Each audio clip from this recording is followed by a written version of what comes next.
Sasa Irani yupo njia panda brother. Sasa hivi kinachotafuta sasa hivi wanatafuta sababu ya kwa wakiipata ya kumpiga na tena watakosha mchunguza wataivamia Irani. Mpango uliopo ni kuisuka Greater Israel ambayo limetengenezwa kupitia Scofied Bible. Israeli lazima itawale dunia, kwamba Israeli ni mtoto wa Mungu. Na Wakristo hasa wa evangelical tajuzo kwa wameongea lazima tuisaidie nini Israeli. Hata leo ukisikia Muislamu mtu mpaka anajitoa mwanga gaidi, kuna fundisho limemtengeneza. Kwa maana ukisikia wao evangelical wanadhamini Israeli, kuna fundisho lilitengenezwa. Ile fundisho ndio kuna hiyo Scofied Bible ambayo imekuwa ina brainwash inaosha ubongo wa Kristo kuiombea Israeli. Lakini Israeli alikuwa anazungumzwa kwenye Biblia ni Kristo. Picha Kaisari Adrian akati ameuondoa Israeli pale ili kuwaumiza, akaita neno, akaita ile nchi Palestina. Kwa hilo jina likaanzia hapa. Hata Waislamu wasema nchi ya Palestina, nchi ya Palestina ni ipi? Ndio huo mzozo ambao unaendelea. Sasa Iran imeingia kwenye huo mzozo, akataka kuwatetea wale, si tu kuchukua kipande kimoja ulichopewa, kuchukua nchi yote. Na akasema Israeli ifutwe duniani, ambayo ndio ina mgogoro. So, ni kweli Irani alionyesha nguvu ya makombora. Na ile makombora yanaweza kwenda kwenye bezi ya Marekani popote pale Mashariki ya Kati. Hata Marekani sasa hivi anahofia kwamba inawezekana jamaa akatupa mzigo, zile meli zake zikafanya nini? Sasa unaweza ukaziharibu hapa na pale. Lakini baada Marekani akamshinda nani? Iran. Ila kwa sababu yeye ni mkubwa wa dunia, si mjinga aende kimbelembele bila kuwa na tathmini. Mpenzi mtazamaji wa channel yetu, tunakaa hapa na Mwalimu Jeff Masawe tukiongelea tena kuhusiana na Iran. Leo nataka tuongelee jambo moja. Tumeona Marekani alikuwa anataka mazungumzo na Iran, lakini Iran ameweka ngumu. Leo nikasema tuongelee kidogo nguvu zao. Iran kweli anaweza kusimama na Marekani kwa nguvu za kijeshi, kwa nguvu za kivita, kwa nguvu za kiuchumi wa Marekani na nguvu za Iran, wanaweza kweli wakashindana? Karibu sana mwalimu, wasalimia watazamaji, tuendelee na kipindi. Habari za mdau watazamaji, karibuni katika kipindi hiki kizuri sana. Karibuni sana. Sawa, sasa tuanze na hili kwanza. Nguvu ya Iran, ni kweli Iran ana nguvu hizo? Kwa sababu tunachojua kikubwa ni kwamba ni taifa la kidini. Kwa hiyo Mwenyezi Mungu anawasaidia. Je, kikawaida hivi kiuchumi, kisilaha, kiuwezo, jamii yenyewe, labda ushawishi kwenye jamii yake, yani kwa wananchi wake, wana uwezo kweli wa kukabiliana kama ikitokea imeanza vita? Iran ana uwezo wa kukabiliana na Marekani. Hata kidogo.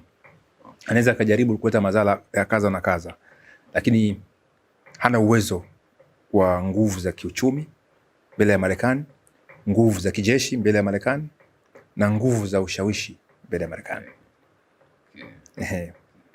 Tukiangalia katika upande wa historia, wao huwa wanasema kwa mfano hata majeshi ya Waislamu, kwa sababu wale wa Iran ikianza vita tunajua wao tayari wapo kidini na watapigana Kiislamu. Wanasema jeshi la Mtume Muhammad lilishinda majeshi makubwa. Mwenyezi Mungu manaka aliwasaidia. Tutegemee hilo kwa Iran, manake wana dini hiyo, ni watakatifu kihivyo. Najua kihistoria tu. Ni kweli Iran ni watu wa vita. Na walikuwa watu wa vita kabla hata Uislamu.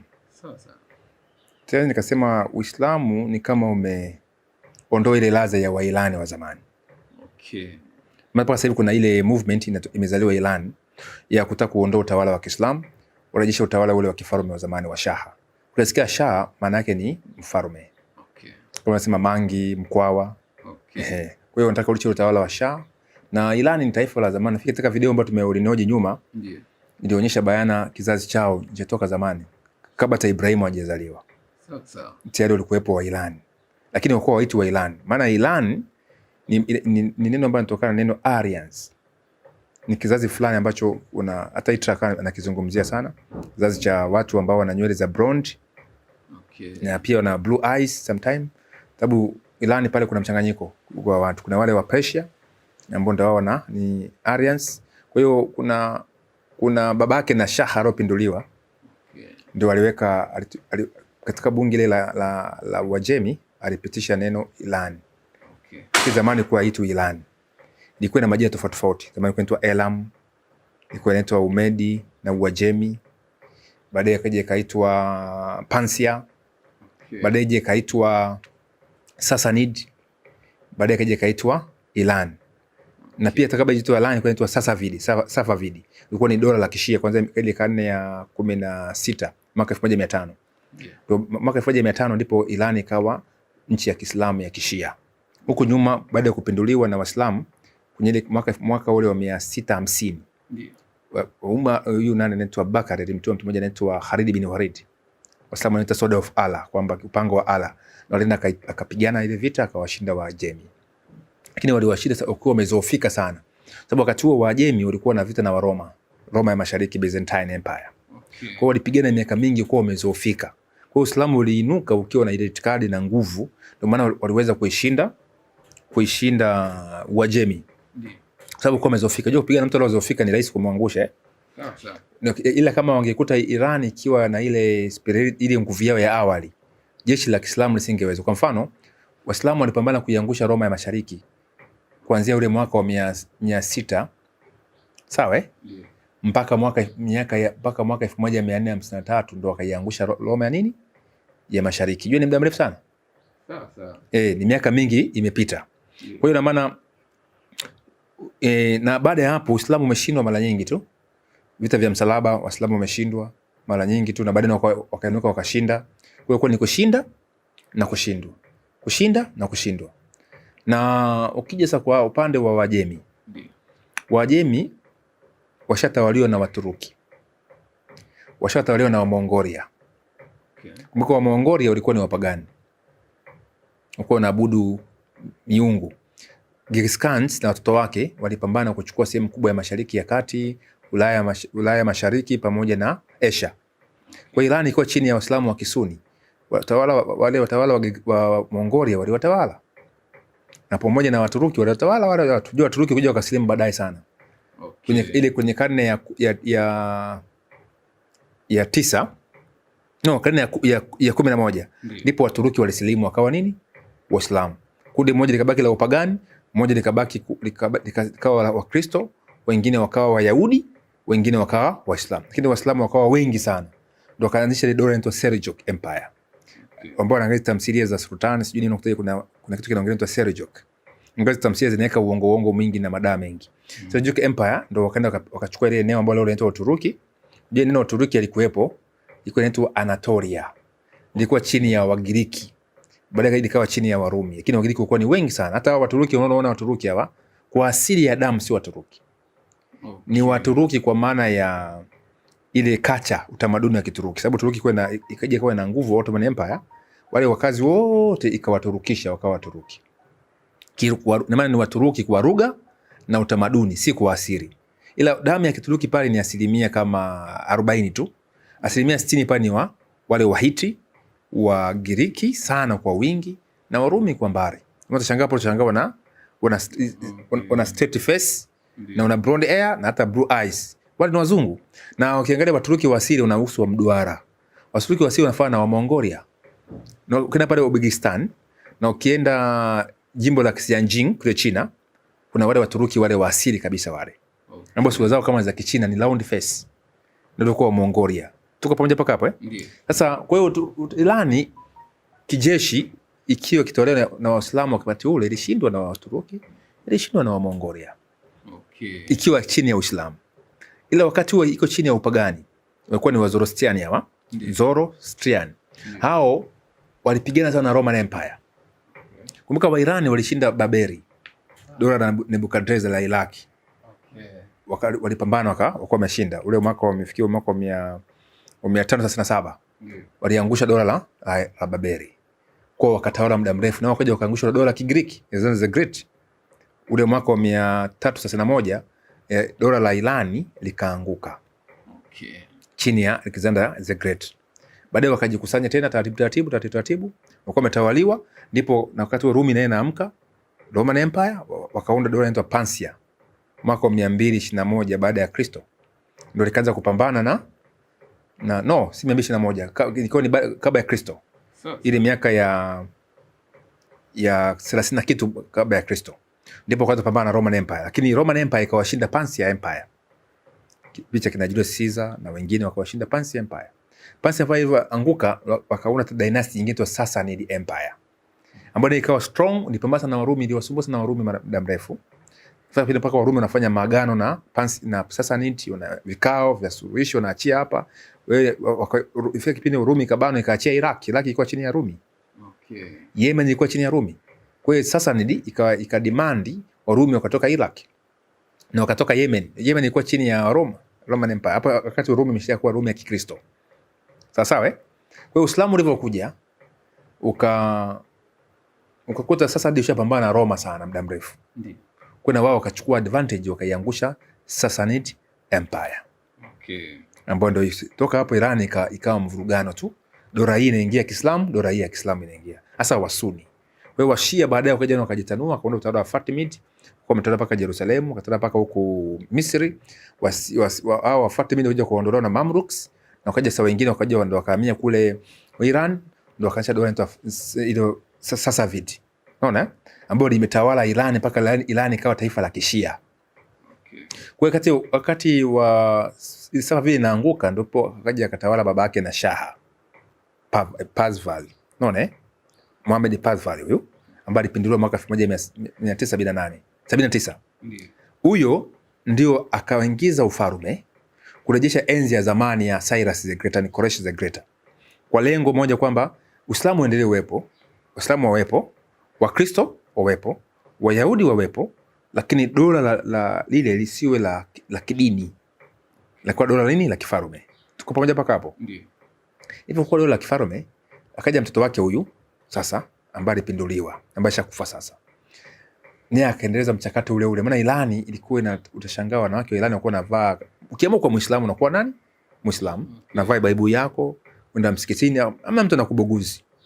Alafu ukiamua naye kuwa mtu tu msela, unakuwa nini? Msela. Unavaa jinsi yako kimini. Shangaa Irani walikuwa wanashika Olimpiki, wanafanya mambo kama tunavyoishi Tanzania hapa na nchi zingine za Europe.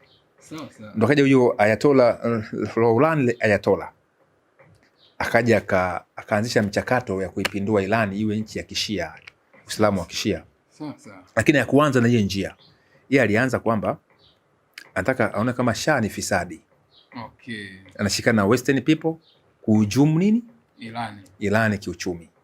Kwa anaweka kama nikiingia kama Iran betu ipindue iwe chini ya mikono ya wananchi ili tufaidi mafuta na uchumi wa Iran.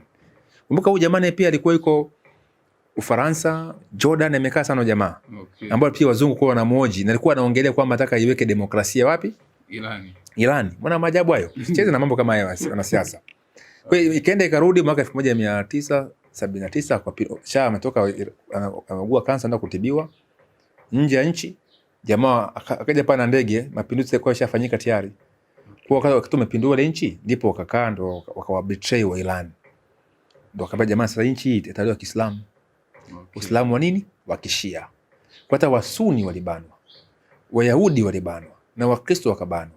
Kwa hiyo Myahudi akanyimwa fursa ya kuconnect na Israeli kama na dini yake ya Kiyahudi, na Mkristo vile vile unabaki kuwa Mkristo wa Irani, Myahudi wa Irani na Msuni wa Irani, lakini una connection na watu wengine. Okay. Kwa ndio Wairani wakaona wamekuwa betrayed. Kwa hiyo kisasi kikaendelea, sababu jamaa kwa na nguvu. Kisasi kikaendelea. Yeah.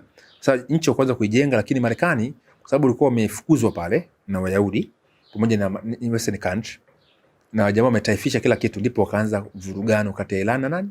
Na Marekani. Okay. Ikala vikwazo mpaka leo. Okay. Kwa Iran kuna muda inaachiwa kidogo kama ni maji. Sawa. Na muda inaachiwa inakuwa hii mikataba hii. Ndiyo. Iran ilikuwa ni mjanja, alijua kabisa atakuja kupigwa. Kwa nini akaanza kujipanga. Sasa kwa swali lako, je, ana nguvu zaidi ya Marekani? Ndiyo. Nishajibu kwamba hana nguvu zaidi ya Marekani kisiasa, kiuchumi. Ndiyo. Na kwa influence ambayo iko pamoja na jeshi. Okay. Jeshi la Marekani linaendeshwa na bajeti ya dola trilioni 1.5. Ni pesa nyingi. Ndiyo. Dola trilioni 1.5. Ndiyo. GDP ya Tanzania ni dola bilioni 80. Okay. Na ukisikia trilioni ni bilioni 1000. Ndiyo. Yaani trilioni moja ni bilioni 1000. Sisi tuna dola trilioni, dola bilioni 80. Okay. Umeelewa mpaka hapo? Sawa. Sasa kwa hiyo ni bajeti kubwa sana ambayo ukichukua bajeti ya Afrika nzima inazidiwa na bajeti ya jeshi la Marekani. Sawa. Ana silaha kali, ana nguvu, ana washirika wengi. Iran ana washirika wake ni wakusuasua Russia na China. Na vile vikundi vya Hezbollah, Houthi ambao tayari Hamas ambayo ishagongwa sasa. na Assad ambaye kwa ni mshirika wake ameshapinduliwa. Kwa hiyo wamebaki na rafiki yake ambaye ni China na Urusi, lakini China ana mahusiano ya mkataba ya kijeshi kati yake na Iran. Okay. Wana mikataba tu ya kuuziana silaha na urafiki kawaida pamoja na Iran na Urusi. Okay. Kwa hiyo pale ikitokea vita, wala hawezi kumsaidia kinagaubaga kupeleka jeshi, aidha utampa silaha au kumuuzia silaha. Sasa Irani kiuchumi ni wadogo sana. Hata bajeti lao katika nchi 10 zenye nguvu za kijeshi Irani haiko. Okay. Sasa mpaka hapo bajeti yao ni ndogo sana, inazidiwa na kina Korea mara nyingi, Korea Kusini. Sasa kitu ambacho kinafanyika hapo ni nini? Irani imekataa kutawaliwa chini ya utaratibu wa Western people. Sasa nchi za magharibi. Nchi za magharibi zina sera zao. Ukiwa marafiki nao, lazima ukubali kwamba ila yako waikontrol wao. Okay. Unaweza shangaa leo, utashangaa pesa ya Venezuela iko Marekani. Pesa ya Afghanistan iko Marekani. Mpaka leo Afghanistan nataka ila yao irudishwe, lakini iko Marekani. Okay. Unajua unaweza kama vile Afghanistan unajitimua kama vile umeshinda Ndio. Sawa, unaweza kuwa umeondoa wale watu kijeshi mfano, umefanikiwa, lakini unakuwa umekuasili kiuchumi. Kwa uchumi wako una control wao. Wanaweza kukufungia hela yako. Unaona? Naweza kukufanya ukawa na njaa. Kama leo umeifanya Iran leo pesa yake imeporomoka sana mbele ya dola na hata shilingi yetu. Ndio. Kwa hiyo uchumi wa Iran ni mbaya sana, sababu wana control wao uchumi wa nini? Wa dunia. Sasa benki ya Iran haiko chini ya control ya Marekani. Okay. Sasa sawa, ama wakufu. Unajua hizi benki sawa ziko chini ya nchi, lakini nyuma ya pazia ziko pia chini ya watu wengine ambao wanajiita angel investors. Okay. Ukisikia hizi benki kuu zina control na nchi kubwa za dunia, lakini sasa katika nchi hizo kubwa za dunia ne kuna watu ambao wana control. Hii dunia ina mambo mengi. Sasa. Sasa kuna kikundi cha watu ambacho kina control dunia. Au ni hatari sana. Okay. Ndio maana kuna inaitwa Bilderberg. Au ndio na control falsafa yote ya utawala wa kidunia. Na kile kikao hakiwezi kufanyika mpaka mkuu wa Jesuit nao uzuri. Mkuu wa Jesuit anatokea Vatican, Roma. Jesuit ni kitengo kikubwa sana cha Vatican ambacho kina control Vatican na Roman Catholic na dunia nzima. Sasa kuna vikundi ambavyo vina control aina ya uchumi wa dunia. Kwa mfano ukisikia ile meli ya Titanic ambayo ilizama mwaka 1912. Titanic ilikuwa inalenga kuua matajiri wa 3 wa Marekani. Okay. Ambao kina Jacobus ambao walikuwa ni matajiri, hela yao tu ilitosha kucontrol uchumi mkubwa wa dunia. Okay. Kuna matajiri wengine hao ambao wana rank na Europe, kina Rothschild, kina JP Morgan, kina Warburg ambao wana rank na Jesuit. Unaona? Na hao ndio waanzilishi wa Illuminati na vitu kama hivyo. Walitaka kucontrol uchumi wa Marekani. Marekani ilikuwa ina benki kuu. Na marais wa Marekani wao walikuwa wanapinga benki kuu. Maana ukiweka benki kuu na maana una control pesa za benki na za wafanyabiashara. Kwa hiyo unajua kila kitu. Sasa Marekani ilikuwa na benki za kikanda. Hata jimbo la California lina benki kuu yake. Sawa? Jimbo la wapi lina benki yake. Sasa si benki kuu tu. Zina benki tofauti tofauti. Ambazo zile benki mfanyabiashara na uhuru kuchukua benki ile. Sawa? Sasa kuleta benki kuu na maana nataka kufanya regulation ya kifedha ya nchi ya maeneo yote. Okay. Maana Marekani walipinga benki kuu. Sasa wale matajiri watoto walipinga ile benki ili utengenezewe meli. Okay. Sawa? Na sikio JP Morgan alikuwa katika miongoni matajiri wale, naye alikuwa anasafiri kwenda kwenye ile meli kama ilikuwa ni meli ya uzinduzi wa ile meli. Ndio. Ambayo inatoka Uingereza kwenda Marekani. Sasa rafiki yangu jamaa akaingia hapa kwenye mdomo wa meli afa akatoka. Hiyo ndio story. Kitu inashangaza. JP akaacha wale wengine wako wameingia. Okay. Walienda wakazikwa kule wote. Walipokufa miezi kadhaa ile benki ikazinduliwa, inaitwa Federal Reserve Bank. Federal Reserve Bank nenda ka Google tu hapo. Ni benki binafsi. Okay. Ilianza kama rais wa Marekani anateua wale viongozi, lakini mwisho wa siku wamedai uhuru wao. Sasa wale ile benki inaidai Marekani dola trilioni kadhaa. Sawa? Mpaka hapo. Na serikali ya Marekani nayo inachapishiwa hela na ile benki kwa riba. Kwa hiyo bunge la Marekani, serikali ya Marekani haina mamlaka na dola. Dola iko chini ya Federal Reserve Bank. Ni wizi ambao hujatokea dunia hii. Okay. Sasa mpaka hapo Kwa hiyo bunge la Marekani lina haki ya pesa za sarafu. Lakini pesa za karatasi ziko chini ya Federal Reserve Bank. Hiyo ni certificate. Na ilitengenezwa sababu asili ya pesa ni dhahabu na silver. Okay. Sababu kuna pesa ya chuma, pesa ya shaba, pesa ya silver na dhahabu. Kwa hiyo chuma haina thamani kubwa kama silver. Ndio. Na silver haina thamani kubwa kama nini? Shaba. Okay. Na shaba haina thamani kubwa kama nini? Dhahabu. Sawa eh? Sasa uko unanua kujenga nyumba hii, labda unatakiwa uwe na vitofali kadhaa vya dhahabu unalipia. Ndio. Toka kile unalipia, au kwa hela ya chuma, hiyo ndio kwa maana ya fedha. Ndio. Lakini jamaa wakaja wakatengeneza ili kufanya wizi, wakachapisha hela ya karatasi. Kwa hiyo hela hii si hela, hii ni certificate ya manunuzi ambayo imepimwa kwamba inaweza ikanunua nini kwa kipimo cha dola cha dhahabu. Okay. Kwa hiyo leo kupitia zile karatasi wanaweza wakanunua dhahabu yako. Okay. Zile karatasi wakanunua mali zako. Wewe unawapa vitu warisi, wanakuachia karatasi. Alafu siku wanaweza wakaamua kushusha thamani ya ile zile karatasi. Unakuwa maskini zaidi. Mtu tajiri ni yule ambaye anamiliki dhahabu na ardhi. Okay. Na madini kifupi. Ardhi, yani zile ukisikia mali hata kwenye Biblia, mali ambayo mtu anaitwa tajiri kwenye Biblia, anayemiliki wanyama, ardhi na dhahabu. Sasa Ibrahim akawa tajiri kwa dhahabu na fedha. Si fedha ile ya karatasi, fedha ile silver. Okay. Na ng'ombe, feza, ngamia. Nenda kasema utajiri wa Ayubu katika Ayubu, kitabu cha Ayubu. Okay. Alikuwa na punda sio 100 ngapi, ng'ombe sio 100 ngapi, ngamia sio 100 ngapi, jufi ngapi. Huo ndio kwa utajiri. Ukiona nchi inamiliki dola, hiyo ni nchi maskini. Na leo unafanya manunuzi ya ulimwengu lazima uwe na nini? Na dola. Sikia leo chetu dola imeisha. Hatuna kiwango cha nini? Cha dola. Ukikosa kiwango cha dola, ina maana uwezo kufanya manunuzi nje ya nchi. Maana leo kuna BRICS ambao wanataka wajiondoe chini ya mikono ya nini? Ya dola. Lakini bado China ni mjanja, anasukuma BRICS, lakini ile kumbe anasukuma sarafu yake ya yuan. Juzi amenuka sema yuan na iingie kwenye reserve ya dunia. Maana mjanja. Kwa hiyo hizi BRICS pia ni wanataka waonge watu, lakini nyuma baadhi ya China na Russia, tayari Russia shazidiwa sababu vita vya Ukraine vimemzofisha.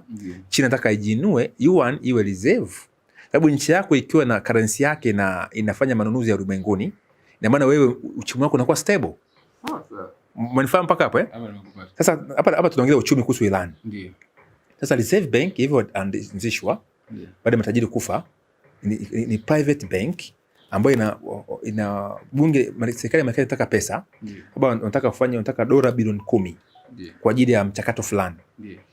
Bunge linapitisha ile pesa. Alafu wanapeleka ile bili kwenye Federal Reserve Bank, inawachapishia dola bilioni 10. Na kila dola moja ina riba dola moja. Kwa hiyo mnakuta mnapewa dola bilioni 10, mnabaki na deni lile la dola bilioni ngapi? Mnalipaje ile pesa? Na hiyo ile kulipa mnatoa wapi? Sababu nyinyi ndio wanawachapisha hiyo pesa, mnalipia wapi? Labda mchapishe tena mlipe. Na mshasha mlipe tena, ina maana tena hiyo pesa inabaki deni lile moja. Ndio. Alafu jamaa wanatikisa uchumi, hata juzi kwenye nchi ya COVID, walichapisha hela nyingi sababu hela sio dola ukichapishwa hiyo ni dola ina thamani kulingana na walivyoiweka wao. Kwa hiyo mnachapishiwa, mnageuza ile pesa nyingi, utakuwa unapewa hela nyingi sana. Kumbe lengo ni kuifanya Marekani kuwa na deni kubwa zaidi. Leo Marekani na deni la dola trilioni 31. Na uchumi wake ni dola trilioni 32. Kwa maana hapo deni na uchumi wao GDP yao na vinacheza pamoja. Lakini nani anadai Marekani? Ni Federal Reserve Bank. Na ndani wa Marekani wenyewe. Deni la nje Marekani si kubwa sana. Mwenye kudai deni kubwa ni Japan ambaye anadai Marekani dola trilioni 1. Si kwa maana kuikopesha Marekani hela ya kiolesha maisha yake, wale wananunua bonds. Okay. Yale madeni ya Marekani. Sasa kwa sababu deni la Marekani ndani ya Marekani wenyewe wanalinunua wao. Kulipia. Kwenye wanatoa ile hela wanaingiza hela zao ndani ya Marekani. Okay. Kwa ile deni sababu ile bonds na wenyewe unapata faida riba. Okay. Kama umenunua deni la dola bilioni 1. Ndio. Sasa sawa Ndio. Alafu siku na return yake hapa ni dola bilioni 1.5.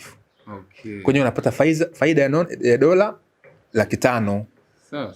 Maana ni biashara nzuri sana hiyo. Ndio. Hata leo hapa tunaweza kununua deni, mtu wewe una biashara, unafanya biashara na serikali au na kampuni fulani, tukwambia bwana mimi wewe unadai shilingi ngapi? Bilioni 1. Mimi nitafanya kila mchakato ulipo ile pesa haraka. Lakini mimi katika hiyo bilioni 1 nipe milioni 100. Okay. Sasa sasa hiyo ni watu wanafanyaga hiyo mchakato kama hiyo. Lakini sasa hiyo Marekani ni tofauti. Unanunua deni na unapata faida. Na unapata faida maana nchi zingi zinanunua bond ya Marekani. Okay. Sasa wauni ambao waelewe sema Marekani inakopa. Marekani haikopi kama Tanzania unavyoendesha nini? Uchumi wako kwamba unakopa ili ununue dawa malaria, ununue ulipe mishahara, Sijui ufanyeje, yani uendeshe nchi yako. Marekani ina uwezo wa kujiendesha yenyewe. Sasa Irani haina mpango huo. Irani haina pesa ya Irani inatawaliwa na Wairani wenyewe. Okay. Kwa hiyo wenyewe hawana deni. Umeelewa paka hapo? Sababu wao ile benki yao si private. Sawa. Kwa hiyo hata ukiamua kuchapisha pesa hawajidai, ni wao kama wao. Okay. Na uchumi wao wana control wao kama wao. Okay. Sawa. Kama hata wakikopa wanakopa kama nchi. Sawa? Na pia wale sababu kwa na mafuta ya kutosha. Ndiyo. Wenyewe wanaweza wakaamua hata kuchoa chochote kile kwa mafuta. Wakakupa wewe, tunakupa mafuta lita kadhaa, tupe teknolojia. Tunakupa mafuta kadhaa, tupe ndege ya kivita. Okay. Tupe silaha. Umeona point hiyo? Wao wenyewe wana mali pale. Kwa hiyo Irani hata Syria walikuwa hawana deni. Okay. Hata Iraq walikuwa hawana deni. Kwa ule mfumo wa kukontroliwa na Federal Reserve Bank ya Marekani. Federal Reserve Bank ina control benki zote. Hii World Bank unayoisikia. Ndiyo. Na Federal Reserve Bank. Federal Reserve Bank ni benki tajiri kuliko hata benki kuu ya dunia. Na kwenye benki kuu ya dunia Marekani ndio director mkuu. Yeye ndio mkuu wa benki, sababu ana mchango mkubwa kwenye benki ya dunia. Sasa Irani, benki ya dunia na mikono yote ya kipesa haicontrol uchumi wa Irani. Kwa hiyo moja ya factor ya kuiangusha ya kuitaka Irani, uchumi wao hauko chini ya mikono ya wakuu wa ulimwengu. Okay. Au wanajiitwa angel investors, ambao wanaweka rais madarakani au wanaweka viongozi madarakani. Hata ukisikia majeshi yanapigana leo, majeshi ya Marekani na majeshi ya Ulaya ni majeshi ya kibiashara. Kwa hiyo wakienda kupigana, wanapigana kibiashara na kwa faida. Kwa mfano tu, ndugu simulizi, hebu tuwe serious kidogo. Ndiyo. Hapo hata sasa hivi Trump anapopeleka majeshi pale, anapeleka ndege zile meli na ndege zake. Ndiyo. Kwa nini anashambulii? Anasema anaogopa Iran, haogopi Iran. Ile wao wanaangalia tukiingia vitani tutapata faida ama hasara. Okay. Hata ule Venezuela walimjiunga kuanzia mwezi wa 9 2025, wakamshika rais wao Januari. Si muda ni kama miezi 4 imepita pale. Ndio. Kwa hiyo Iran pia wanaangalia namna ya kuangusha ule utawala. Okay. Kuangusha ule utawala bila hasara kwao. Na mzungu yuko lazi akaita miaka 10, 20, 30 hata 100 anakuwa ili tu aje ya kushikilia wakati. Hawana haraka. Okay. Kwanza wametumia muda mwingi kuizofisha Iran kijeshi. Wameizofisha kiuchumi. Ndio. Na pia ndani kule wamewafanya wa Irani, Mossad wameingia na CIA kutengeneza mazingira wale wa Irani waone utawala wao wa Kiislamu si mzuri.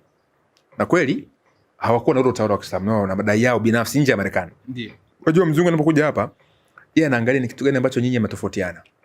Okay. Kwa hicho anakichochea. Kwa si kwa Marekani ndio ameanzisha ule mgogoro wa maandamano. Okay. Ila wao wamchochea maandamano.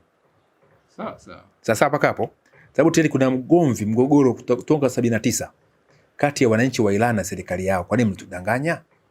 Okay. Kwa wanataka uhuru, kwamba wenyewe wanataka kwamba Uislamu usiwepo, bali usiingilie hatima ya uhuru wao binafsi. Utakuwa Muislamu kuwa nini? Muislamu. Kabisa. Sasa imefanya leo kizazi kimeinuka mpaka wanachoma misikiti, wanavamia, na haya maandamano yametokea mengi mpaka Iran imeua sana wale watu. Wao kama wao wana mgogoro wa ndani. Hata Tanzania hapa hatuna mgogoro wa ndani. Tuko nao Vidogo ndio. Kwa mfano wanasiasa. Ndio. So napishana. Ndio. Yes, huyu CCM anataka hiki, Chadema anaona ameonewa. Ndio. Na kuna wananchi kama wananchi wanaona kama serikali yao itendee haki. Na kuna wengine wanasema serikali yao iko vizuri. Yaani hiyo ni migogoro ya nini?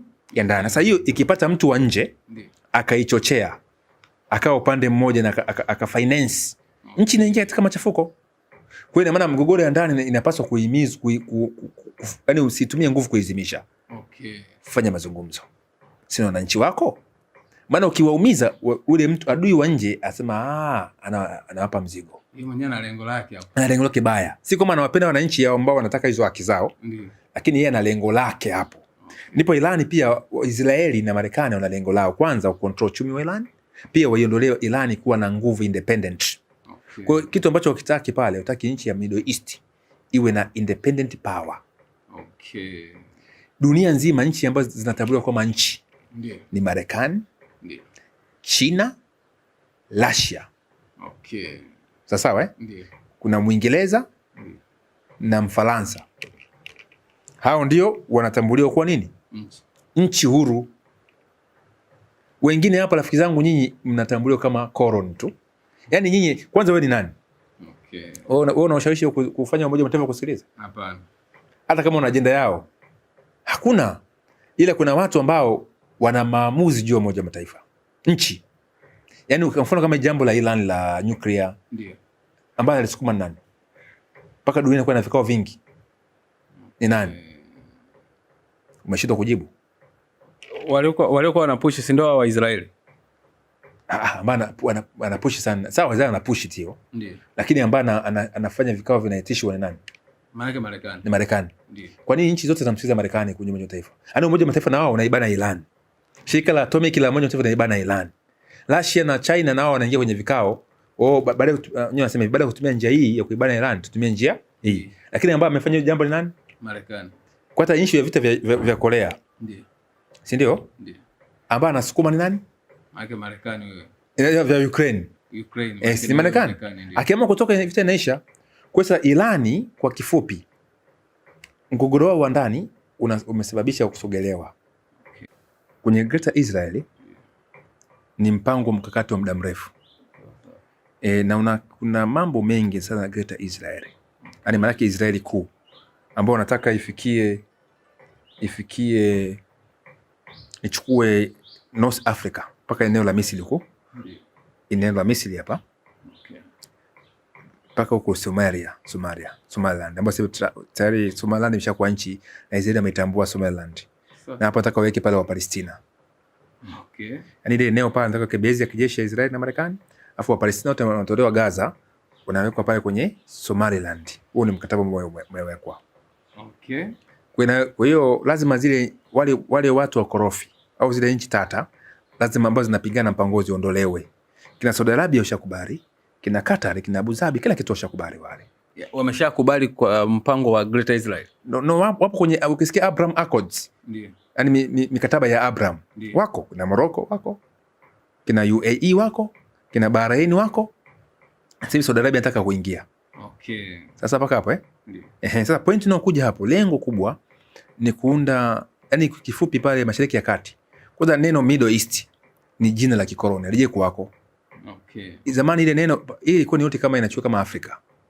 Okay. Sasa paka hapo Ndio. Kwa neno Middle East ilitengenezwa na Muingereza na Mfaransa karne ya 19. Likaitwa Middle East. Liko ni neno la kikoloni. Kwa waligawana kwamba Ufaransa utachukua Lebanon, utachukua Syria, Mwingereza akachukua Misri, akachukua Iraq, akachukua Saudi Arabia, akachukua na ile Palestina.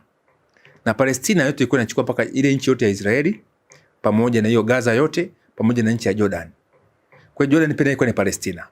Sababu Warumi wakati wanaondoka ile mwaka wa 132 picha Kaisari Hadrian akati ameondoa Israeli pale ili kuwaumiza, akaita ile nchi Palestine.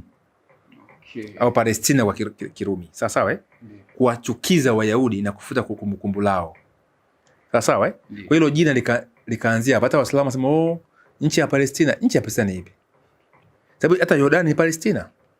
Okay. Ni kwa inaitwa Syrio Palestina. Kwa hata ule riwali wa Syria ambao kamewekwa na Warumi, hiyo yote ilikuwa ni eneo lake. Kwa hiyo Mwingereza alipokuja mwaka 1917 na kaondoka pale mwaka 1947. Gazeti ile Mandate of Palestine ilikuwa inachukua paka Jordan yote. Kwa akaja akaikata ile nchi. Sawa akawagaia Wayahudi na akagaia na Waarabu kwa Jordan. Hiyo Jordan ikapewa Waarabu. Ikawa nchi ya Jordan. Sababu neno Jordan linatokana na ule mto Jordan. Okay. Sawa kitu ya Jordan. Na lakini wale ambao ni Waarabu walikataa ile nchi sigawanywe. Sawa lakini wakakubali Jordan kugawanywa. Lakini ile nchi wakakataa isigawanywe kwa Wayahudi. Kuanzia ule mwaka 1930. Ndio. Mchakato unaanza, Waarabu wanakataa. Chukueni eneo hili, waachie. Na wale kwa eneo kadogo sana. Lakini Waarabu walikataa, wakakataa mara 5. Kwa hiyo kama kwa wamekubali. Hata kuna mtu mmoja aliwaambia Mwarabu fulani, kama tulikuwa tumekubali kuwa nchi leo kuna nchi inaitwa Palestina. Ila sisi ndo tulikataa, tunataka chote. Na mwisho tumepoteza chote. Okay.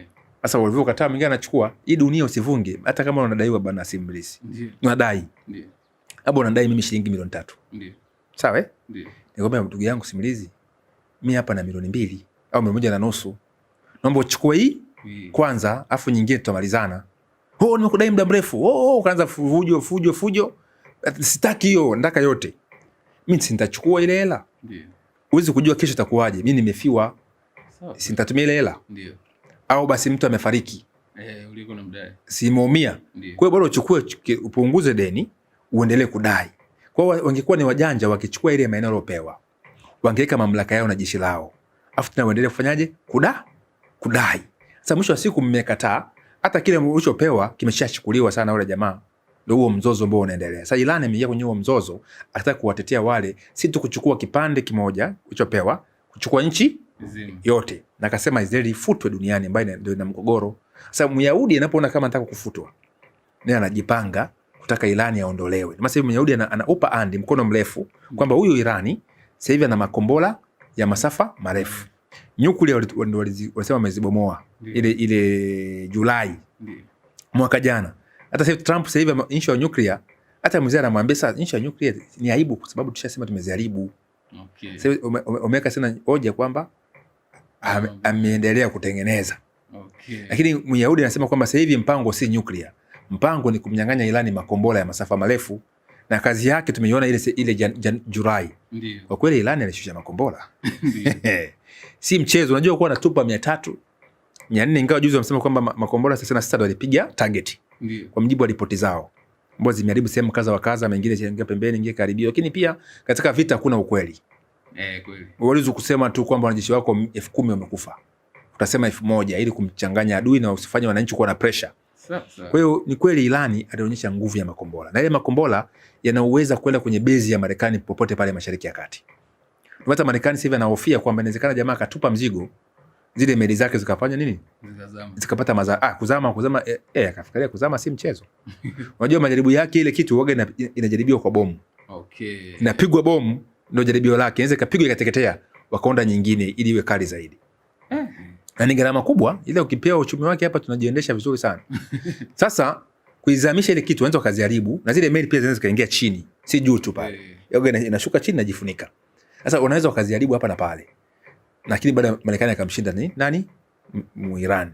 Ila kwa sababu yeye ni mkubwa wa dunia, si mjinga aende kimbele bila kuwa na tathmini. Unajua leo ukiwa mkubwa kama Tyson. Juzi kapigwa na kajamaa fulani hivi. Ndio. Kwa heshima Tyson ni aibu kwake. Sawa Kwa mtu mwenye hekima anasema aka jamaa anaweza kanipiga naacha kupigana. Ili kutunza nini? Heshima. Okay. Sasa Marekani ana heshima kubwa, kwa Iran ni kadogo. Hata kama ataipiga Iran, lakini Iran yeye imemuumiza. Wale wakubwa wenzake kusema kumbe jamaa anapigika katika maeneo haya na haya. Okay. Kwa lazima afanye strategy, aweke strategy kali sana ili aweze kufinish vita kwa haraka. Kama vile kwa kwamba akaenda kwa Venezuela ataumizwa, si ndio? Ndio. Na ni kweli Venezuela anza katupa bomu Marekani, akatupa sehemu fulani ikatia shida, akaangusha ndege yake moja za kisasa. Sema kumbe huyu hamna kitu Kwa hiyo akakaa pale chini, sema huyu ni muondoaji ili nijenge heshima. Kwa hiyo viongozi wa dunia wakaogopa sema jamaa yuko vizuri. Sasa wanamuinda Iran, hivi vikao wanamzungusha kama hivyo kwa mwaka jana. Wakamweka busy na vikao. Akaikuwa busy na vikao, Israeli akachukua ndege kaenda kapiga, wakaua wale viongozi wa Iran wa 30 na baadhi ya maeneo muhimu. Sawa Iran akajipanga, akajigrupu haraka akajibu mashambulizi. Unaona? Sasa Israeli yeye si mjinga, leo haingie na vita na Iran na kuna makombora kama yale. Okay. Na jamaa anashatishia kwamba anayo sijui 4,000. Unaona? 4,000. Sasa niambia atupe mzigo wa makombora 2,000. Hata kama mtazuia na mitambo ya kuzuia mabomu. Mmeumia. Sasa. Kwa sababu wanatafuta namna ya kuimaliza hii vita kwa haraka sana. Na juzi umetathmini Israeli tumue Ayatollah au tufanyeje? Sasa unaweza kumua Ayatollah, wale viongozi wao wakabaki kupata na hasira sasa na wakatupa mzigo wa kutosha. Wako kwenye dilema. Wafanyeje? Unaona? Na Marekani ipo kwenye dilema sasa, afanye sababu wanamzungusha, wanamzubaisha huku Mossad na CIA wanajiingiza nini? Ndani ya Irani. Wanaangalia possibility ya haraka kama kumteka Ayatollah, kuangamiza ile makombora. Yaani wapo busy. Kwa sababu wanamzungusha Irani kwenye vikao. Lakini vile vikao wanatafuta justification ya vita. Okay. Walitafuta justification ya maandamano. maandamano yameisha. Sawa Sasa. Sasa hiyo pia kisheria haitoshi kuivamia nchi, sababu unaingilia mambo ya nini, ya ndani ya nchi. Ndio. Kwenye nuclear washatangaza wameshaziharibu mwaka jana. Tunafanyaje sasa? Imekuja hoja kwamba na Iran ndio imeropoka. Ndio. Kwamba sisi hamwezi kutuzuia issue ya nuclear. Tunatengeneza, au sio? Ndio. Trump naye akainukia, akaanzisha kikao pale pale. Kumbe mnatengeneza. Sasa hoja kwamba ishaharibiwa, ile tena wanatengeneza. Ingawa hajatengeneza. Sasa wanapambana kwamba usitengeneze, uwe tu nchi ya kawaida. Sasa pia wakaingiza na nchi ya makombola. Msize makombola ya masafa marefu. Sasa uweze kuiambia nchi yoyote, nchi huru, kujiwekea silaha za ni kama jirani akuchagulia silaha. Kwamba bwana Simlizi, wewe kuwa tu na mshale, usimiliki bunduki. Ana mpango gani na wewe? Kwani akupangie umiliki mshale? Alafu yeye wakati huo yeye anaunda makombola ya kisasa jirani yako. Sasa haiwezekani. Kwa Iran anasema mimi kwa hoja makombola na hoja wamemdemand asiuze mafuta yake China wala asinunue silaha za Urusi na aachane kutengeneza makombola ya masafa marefu yaliyopo hayaharibu, na mpango wake wa nyuklia wa China achana nao. Iran amesema kwamba kwenye vikao vinavyoendelea hoja ya makombola isizungumziwe. Huo ni ulinzi wa kitaifa. Tuongea baada ya nyuklia, sababu Juki sana bomu la nyuklia, ila ametishia na mpango huo. Kwa sasa hivi wanatafuta namna ya yeye ajichanganye ili ionekane kwamba Iran hataki amani. Sasa kutoka amani, Marekani itapata sababu ya kuivamia nini? Irani. Na kwa nini jiulize swali, kwa nini Marekani inataka ivamia Iran? Vita vya Julai walitanguza Israeli ili wapime uzito wa nani? Wa Iran. Ni kweli Iran kijasusi ni hawana kitu chochote. Yani hawako vizuri katika nchi ya ujasusi. Ile kwa habari ya zana za makombola wako vizuri. Laiti ungekuwa na nuclear, Marekani asingesogea wala Israeli. Wambia ukinisogelea mimi nakunyuki. Hata kama utamnyuki, lakini sio umeumia. Hata wanachoka wataandamana. Sasa vita vya nuclear wataandamana. Hata msikia hapa wanataka kupigana Rwanda au Kenya, wanasema wanataka utupige bomu la nuclear na nyinyi mnatishia kupiga bomu la nuclear. Wananchi watakubali? Hawezi kubali. Vita inaishia pale pale. Hata Korea Kaskazini wanaofia, si kwamba wanamudu, lakini anaambia mimi mkinigusa ndawawasha moto. Sasa Irani yupo njia panda brother. Kwa sasa hivi kinachotafuta sasa hivi wanatafuta sababu ya kumpiga. Kwa hiyo wakiipata ya kumpiga na tayari watakosha mchunguza, wataivamia Irani na kuangusha ule utawala wa Irani, wamuingize mtawala ambao mtaka wao. Sasa kwa hiyo ndo ground inaonekana duniani. Lakini ile underground sasa, mambo ya ndani, mpango uliopo ni kuisuka Great Israel. The Great Israel ni ukoloni. Ni ukoloni ambao tayari ushaasisiwa na Mfaransa na Muingereza. Kwa hiyo Marekani anakuja na uchakata na kutekeleza uwe hai. Sawa. Na nyuma ya Marekani ndio nimesema kwamba kuna watu angel investors. Angel investors ndio Jesuit, ambao nao wana wazo lao ambao limetengenezwa kupitia Scofied Bible. Zile reference, si kwa maneno ya ndani, lile reference ambazo zimetengenezwa. Unafahamu kama hizi Qur'an iko hapa, unaiona? Kuna sheria yake chini. Au kwenye Biblia kuna sheria yake. Sasa imeka zile sheria zake chini kuonyesha kwamba Israeli lazima itawale dunia. Wamegawanya mara mbili. Somo inaitwa ugawaji au dispensationalism. Ni somo ambalo lilianzishwa na karne ya 16 na Jesuit, ambalo likaletwa na hawa kina Protestant, kina John Darby na kina Scofied, kwamba Israeli ni mtoto wa Mungu. Sawa. Ahadi zake ni za dunia. Kutawala nini? Dunia. Kama Mungu alivyomwambia Ibrahim, watoto wako nitawapa nchi hii. Watawala kuanzia mto Misri mpaka mto Frati. Sawa. Kwamba hiyo ni ahadi ya nani? Ya Israeli, lazima itimie, Myahudi kutawala lile eneo. Na Wakristo hasa wa evangelical, tajuzo kwa mwongea, lazima tuisaidie nini? Israeli. Na pesa nyingi na mkakati unasukumwa na evangelical. Na evangelical, nyuma ya evangelical ndio wanasukumwa na fundisho la Scofied, kila John Darby, Jesuit, ambao wamecontrol ile mafundisho. Jo, fundisho rafiki yangu ndio lina mata. Yaani fundisho lina control watu. Hata leo ukisikia Muislamu mtu mpaka anajitoa mwanga gaidi, kuna fundisho limemtengeneza. Sawa. Ukisikia mpaka wale Wakristo kule, kuna wale huko Uganda kuna nini, walichoma moto, kwa ni Wakristo gani? Walikuwa ni nani ile jamaa? Uganda. Mfalme Kibwetere.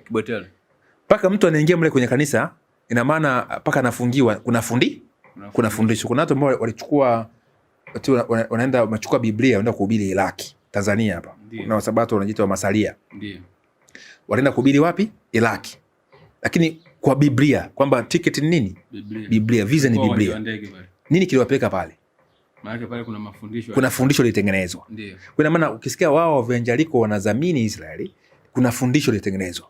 Okay. Hilo fundisho ndio kuna hiyo Scofied Bible ambayo imekuwa ina brainwash na osha ubongo wa Kristo. Sasa mapesa mengi wanapeleka pale wakiamini watapata baraka ya nani? Ya Mungu. Okay. Kuiombea Israeli. Lakini Israeli alikuwa anazungumzwa kwenye Biblia ni Kristo ambaye ameshindana na Mungu na wanadamu na akashinda. Maana kusema Wagalatia 3:16 yule mzao wa Ibrahim alikuwa anaongelewa si wana wa Israeli. Okay. Ni Kristo mwenyewe. Hebu nisome ile andiko kwanza tuweke msingi. Okay. Biblia unayo? Hapana hapa. Ngoja sasa hapa nikupe sasa simu yako iko kule. Sawa. Ngoja hapa nikuonyesha hapa.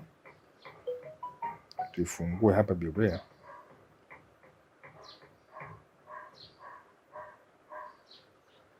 Haya, hii hapa Biblia. Ndio. Wagalatia 3. Galatia 3. Galatia 3 mstari ule wa 16. Soma. Wagalatia 3 mstari wa 16 anasema, basi ahadi zilinenwa kwa Ibrahim na kwa mzao wake. Endelea. Hasemi kwa wazao kana kwamba ni wengi, bali kama kwamba ni mmoja, kwa mzao wako, yani Kristo. Muone? Ndio. Kwa maana ile ukisikia Mungu anasema kwamba ataibariki dunia kupitia Ibrahim na mzao wake. Asemi wazao bali mzao. Ambao ni nani? Ni Kristo. Okay. Kwa maana Kristo ndio Israeli wa kweli. Okay. Ambao ameshindana Mungu na wanadamu na akashinda. Na kushinda nini? Kushinda dhambi. Okay. Sababu Kristo yeye aliwaambia Wayahudi, nishuhudieni kama mimi na nini? Nina dhambi. Walipata dhambi yake? Hapana. Hana dhambi. Hata kwenye kitabu cha Qur'ani kama hichi kinasema kwamba Kristo ana nini? Hana dhambi. Kwa maana huyo ndio mshindi. Wanadamu wote wameshindwa. Yeye ndiye mshindi. Ukisoma Ufunuo sura 5 tunaona kwamba akonekana mtu mbinguni ama kiumbe chochote duniani ama chini ya maji ambaye ameshinda kuweza kuchukua kile kitabu ambacho yuko mkononi Mwenyezi Mungu cha ushindi. Ni Kristo pekee yake alichukua kile kitabu cha ushindi. Sawa eh? Kwa maana yeye ndio mkuu. Sasa leo Wakristo tumekuwa watumwa kudhamini nani? Wa Israeli. Okay. Kutimiza mpango wao wa fundisho ambalo limeshatengenezwa, ambalo ni eskatolojia yake ya Kiyahudi ya Talmud pamoja na si Biblia, Talmud. Ndio kuna Talmud mapokeo ya Kiyahudi ambayo Yesu alikataa. 7:7 maandiko kwamba mnaniabudu bure mkishika mafundisho yale maagiza nini? Ya wanadamu. Sababu nyinyi mnaacha amri za Mungu na kuyashika mapokeo ya nani? Ya wanadamu. Sasa hiyo mapokeo ni Talmud ambayo yameunganishwa na eschatology ya Jesuit ili kutengeneza ahadi ya uongo kwamba Israeli itaenda kutawala dunia na Wakristo wataenda kutawala mbinguni. Okay. Kwa maana Wakristo wataenda mbinguni, Wayahudi watakuwa wanatawala nini? Dunia. Na baadaye Yesu atakuja baada ya miaka 7 ya unyakuo, atarudi duniani, atatawala pamoja na Wayahudi miaka 1000, Wayahudi wakiwepo na Wakristo wakiwepo ambao ni washindi, na wataenda kuishi dunia na tawala, watu wanaendelea kufa mpaka miaka 1000 itaisha ndio itaanza paradiso. Ni fundisho lilotengenezwa. Sawa eh? Kweli nimewahi kusoma sehemu kwenye Biblia ya Scofield. Mimi watu wasema mimi ni wanasema huyu Masawe ni anti-Semite. Lakini namaanisha kwamba mimi sipingine na Wayahudi kama Wayahudi. Okay. Wayahudi wana ahadi zao, lakini si hizo. Wametiwa uzito, lakini kuna baadaye nuru itafunguliwa kwao. Okay. Mungu atawapa neema na watamwamini nani? Kristo. Lakini hii hoja ambayo inatengenezwa sasa si ya Wayahudi ya kibiblia. Hoja inatengenezwa sasa hivi ni mpango wa Jesuit wa kuifanya Jerusalem kuwa makao makuu ya New World Order. Ili kutimiza utawala wa Masihi wa uongo. Yesu anasema kwamba ndio kuandaa makao mbinguni. Ndiyo. Yerusalemu wapi? Wa mbinguni. Ndiyo. Si Yerusalemu wapi? Wa duniani. Okay. Wa duniani unalia na uchungu na watoto, mujibu wa Galatia sura ya 4 mstari wa 27. Sawa eh? Kwa hiyo hii Yerusalemu duniani ambayo inatengenezwa leo, ufalme wa kidunia ambao Waarabu wameunga mkono, Western people wameunga mkono, Wakristo wameunga mkono. Maana yake nini? Mpaka sasa hivi wameshaandaa mpaka nyimbo za kuimba za kuzindua hekalu la 3. Okay. Na watachinja kondoo, ile ng'ombe mwekundu ento Haifa. Ndio. Ili kutoa dhambi ya sadaka ya farakano, kutoa dhambi ya ulimwengu. Okay. Sasa niambie, kwa mujibu wa elimu ya Kikristo, leo tunatoa kafara? Hapana. Kafara yetu ni Yesu Kristo. Ashaisha. Sasa ndio kutoa kafara na Wakristo watakuwa na march nyuma na Waislamu watazindua hekalu la 3, lakini Wahindi wataingia makuani, tajengwa, alafu baadaye hapo utawala wote utakuwa wazao wa Ishmaeli wa Kristo na kadhalika, utafanya sherehe, itakuwa ni paradiso ya nini, ya dunia, kwamba amani itatangazwa wapi, duniani. Lakini maandiko yanasema pale ambapo utakuwa unadhania kuna amani ndipo uharibifu utafanyaje, utawajia kwa ghafla. Hebu tusome ile andiko kwanza. Okay.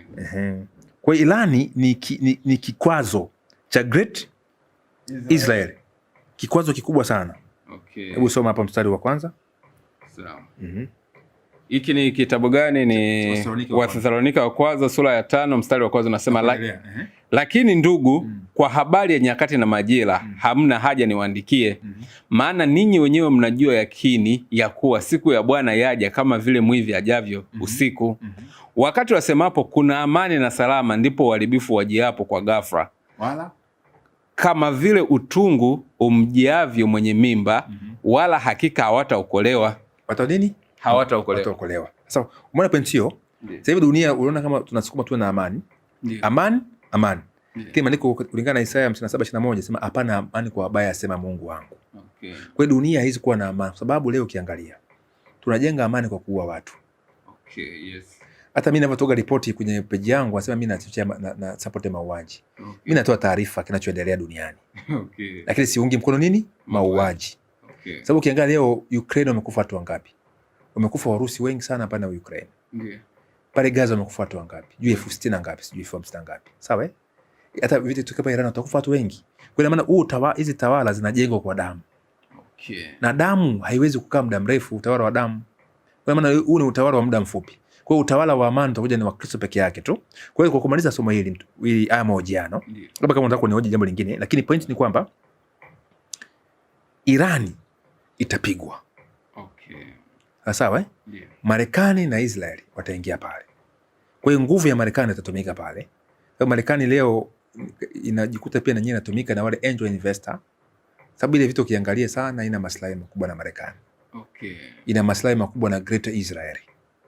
Kina Netanyahu ambao wameshabarikiwa na marabi wale makuhani wa Kiyahudi kwamba wao watajenga hekalu la ngapi? La 3. Na wasiwasi. Hii vita inawezekana Israeli pia wameshatega kitu kwenye ule msikiti wa Al-Aqsa. Okay. Ambao sasa inawezekana wakati watafanya ugomvi hapa, sababu Iran inasema kwamba ikitokea vita yeye ana mabomu yanafika Marekani. Atapiga kwenye base ya Marekani na ataishambulia sana Israeli. Okay. Sasa hapo kuna mchongo uenda umetengenezwa ambao sasa tutakuwa umetega ile vilipuzi vya chini kwenye ule msikiti. Yeah. Irani yakirusha mabomu, watasema Irani mabomu yamefanyaje? Yamepiga msikiti. Yamepiga msikiti. Okay, ili umebomoka wale. Sasa ili wajenge hekalu la ngapi? Na tatu hiyo ndo ndoto kubwa ya Jesuit na Wazionism. Okay. Yaani kwamba Netanyahu kumbe ameshabarikiwa kwamba yeye ndo anakuja kutimiza hilo la kujenga hekalu la 3. Ndio. Kuna wakati katika kitabu changu cha Siri ya Uasi kutoka mto Edekeri. Yeah. Nilizungumzia hicho kitu miaka mingi sana, miaka kama 7 imepita. Okay. Watu wakasema alivyotoka madarakani, wakasema Masawe ni muongo. Mimi nikawaambia Netanyahu ameshabarikiwa na marabi kujenga hekalu la ngapi? La 3. Wameshampa na video yake ninayo. Okay. Lakini kasema atarejea tena hata kama ana makosa gani watamrejesha. Masa na kashfa za rushwa na sio na nini, lakini hawezi kumtoa madarakani. Hata sasa hivi uchaguzi umeahirishwa. Sema Israeli ipo kwenye tension ya vita, ataweza kufanya nini? Uchaguzi. Kwa Netanyahu lazima atimize malengo ya marabi na Wazionism kupasua ule msikiti, kujenga hekalu la ngapi? La 3. Kwa na wasiwasi bwana simulizi. Hii vita ikitokea, sisemi itakuwa hivyo. Lakini na wasiwasi wangu mimi katika maoni yangu, hii vita inaweza kufanya lile hekalu ule msikiti kafanyaje? Ukabomolewa na Irani ikasingiziwa. Na pale tayari ushachukua tayari watajenga nini? Lile hekalu. Na mpaka sasa nakwambia vifaa furniture zote za lile hekalu shawekwa. Na pesa zote mzigo umeshakamilika. Kila kitu kishawekwa. Wale ng'ombe washaandaliwa. Everything. Hata juzi hapo umefanya majaribio ya kuchinja ng'ombe mwekundu. Sasa wale makuhani washaandaliwa, ukoo wa Haruni ushaandaliwa, kila kitu ambao ni makuhani wa baadaye. Na kina Saudi Arabia ni wanafiki, kina MBC, wao Qatar, Abu Dhabi, wote mpango huo umeomeza. Wanaokubali. Sababu ule mpango pia unafaidisha Waarabu. Okay. Sasa Saudi Arabia itaanza kuwa superpower ya Kiarabu pale. Okay. Kwa hiyo yeye akashahidi kwamba Saudi Arabia ita control Uislamu dunia nzima. Kwa hiyo Waislamu watakuwa wanatii mamlaka ya Maka ya Saudi Arabia. Afu na Shia wenyewe wataki kuwa chini ya wale wa Habia, wale wa Sunni. Kwa hiyo hata hao wa Sunni hao wa Kiarabu hao kwanza wana mambo ya ajabu. Unajua Muirani pia ana mambo yake ya ajabu ajabu, lakini hawa mambo ya ajabu. Kweli Muirani na mambo ya ajabu kwa sababu ukapata kwenye Ayatollah ukiangalia kuna nukuu nazo hapa. Ndio. Pia wanaruhusu pia hata kuingilia wake zao kinyume cha maumbile. Okay, hao ndio Shia. Ambao wanasema kwamba ila kwa makubaliano. Okay. Wanasema kwamba hicho kitendo ni makruh, kwamba si alamu, sawa wala pia si kosa. Ndio. Lakini pia wanasema kwamba bora uache, usifanye, lakini ukifanya si alamu. Nazo nukuu hapa. Okay. Tunizisome. Lakini kwa hiyo point hiyo utaona kabisa bayana nao na mambo yao ya ajabu. Lakini Wasuni kule unaingiza hawa Waarabu kule. Unaingiza mapombe, madanguro na kila kitu na vitu vya ajabu. Iran wanachocho na kakataa. Okay. Kwa hiyo wana mambo yao pale. Lakini pia tukiangalia msimamo wa Iran ni kama anataka awe independent. Okay. Na anataka nchi za Kiarabu ziwe nini? Independent, zitawaliwe na Marekani ama na muktadha wa Kiisraeli. Yeye anasema kwamba jamani, tuungane Waarabu na sisi wa Irani, kwa sababu Irani si Mwarabu. Tumuondoe Marekani hapa na Israeli tuiangamize. Okay. Tuwe huru. Ukiangalia ni hoja nzuri tu. Unajua kuwa huru ni jambo jema. Lakini pia kwa upande mwingine pia nao wana ubaya wao, kukandamiza dhamiri za wananchi wao. Kutaka kile ambacho wenyewe watawala wanakitaka. Si kitu kizuri. Na hii dunia rafiki yangu, uweze kuitawala ukaimaliza. Utatawala hapa patainuka. Utavuruga hapa patajijenga. Yaani panakuwa ni mvurugano. Kwa hiyo mwisho wa siku utawala bora ni utawala wa Mungu tu. Na utakuja kumaliza fitina zote duniani na utasimama milele na milele pasipo fitina. Na usema Danieli 7 ile mstari ya mwisho, baada ya utawala wa mnyama kuangushwa na pembe ndogo, mamlaka ya Roman Empire. Okay. Ambayo inafanya makufuru dunia nzima. Nasema kama nasema ufalme wote chini ya mbingu watapewa watakatifu wake walie juu. Na mamlaka yao itakuwa ni mamlaka ya milele chini ya ufalme wa Kristo. Kwa hiyo hizi falme zitaenda kuangamizwa. Lakini point inayokuja sasa wa kuhitimisha mada yetu. Ndiyo. Ambao umenioji. Irani ina uwezo juu ya Marekani kiuchumi, kisiasa na kijeshi. Ndiyo. Irani haina uwezo hata kwa serusi. Hata kwa nukta. Kitu ambacho inacho sasa kujitimua ina makombora yake ambayo inafanya madhara ambayo inaitafutia namna ya kuiangusha, lakini Irani itaangushwa. Kama si mwaka huu, basi mwakani, mwaka unaokuja au vinginevyo, lakini imeshawindwa kuangushwa. Ukimsema mtu mmoja Henry Kissinger, ile miaka ya 70 alikuwa ni waziri wa mambo ya nje wa Marekani. Na jenerali mmoja anaitwa Clark ambaye alivamia Iraq na Afghanistan. Ameeleza juzi kwamba vita vyote vya Afghanistan vitaenda Iraq, vitakuja Syria na vitafanya Arab uprising na vitahitimishwa wapi? Iran. Na ukiangalia muktadha wote umeshaisha. Ile Syria yuko? Ndiyo, hapana. Iraq yuko? Hapana. Kuna leo madikteta hawajapinduliwa wa Kiarabu? Wameshapinduliwa. Gaddafi yupo? Hapana. Kuna Syria tena leo? Hakuna. Imebaki nani? Iran. Kwa hiyo ule mpango wao uko wazi, jamaa waogopi. Kwa hiyo Iran inaenda kudondokewa na itaangamia. Hata leo vijana maskini wa Kiislamu na wengine ambao ni wazalendo wanapata hasira paka wanatukana mtu yote ambaye akiwa pro Iran, pro Israeli. Wanasema Iran ina nguvu itaenda kupiga nini? Marekani. Wanatumaini hilo. Na sikatai wana uhuru wa kuwa na tumaini. Lakini matumaini yao yanaenda kuvunjika. Na mimi siwavunji moyo, waendelee kutumaini kwamba Iran itapiga Marekani au Israeli. Lakini ninachowaambia, Iran haiwezi kupiga Marekani wala Israeli. Inaweza kufanya madhara, lakini itaenda kuangushwa. Na utawala unaokuja hapa si Islamic Empire, bali ni Zionism Empire ya Mashariki ya Kati. Na Zionism Empire ni kama katika lecture yangu ya nyuma, kusikia Zionism ni hybrid ya Roma na Wayahudi. Okay. Ambayo imeunganika Roman na Wayahudi. Zionism wao ni hybrid ambao tena kuluru dunia kwa wakati fulani ambao upo. Okay. Ambao Mungu anaujua mwenyewe. Lakini hekalo la tatu tutaenda kujengwa soon, ambao halina faida kwa Mkristo wala kwa nini, nina faida kwa malengo binafsi ya wauni wa zamani. Unaona? Kwa hiyo kama Mkristo anatakiwa kae katika injili eschatology ya kibiblia, kwamba Yesu ndiyo mwana aliyeahidiwa na Ibrahim na kupitia yeye kila mmoja anakuwa mwana wa Ibrahim. 3:29 wa Galatia kwamba kama wewe ni Mkristo umekuwa mwana wa nani? Wa Ibrahim. Na mrisi sawa sawa na nini? Na ahadi. Ibrahimu hakuahidi kile kipande tu cha Kanaani. Ukisoma Warumi 4:13, Ibrahimu alipewa dunia nzima. Kwa Yesu anapokuja kama mwana wa Ibrahim, anakuja kuleta utawala wa dunia nzima, si kile kipande cha Mashariki ya Kati. Dunia nzima itakuwa paradiso. Ndio maana ya ujio wa Yesu mara ya ngapi? Ya pili, kwa neema yake. Kwa hiyo kwa wakati mwingine nitakuruhusu nioji tena. Kama mambo yangu hayajatimia, njoo nioji. nao vinginevyo. Na pia hata wale wachambuzi wote wa kishabiki wanaochambua kwa ushabiki kwamba ni upande wa Iran na kadhalika, lakini point inayokuja, kuna mambo makubwa yanayokuja duniani ambao uwe mchambuzi mshabiki, usiwe mchambuzi mshabiki, uwe mwananchi wa kawaida, usiwe wa kawaida, yatakupata. Maana wa jamaa hawana mchezo na wana nguvu ya kufanya. Asante. Sawa. Kama umetembelea channel yetu kwa mara ya kwanza, tafadhali subscribe au kwanza kupata kila video tunakuwekea. Asante.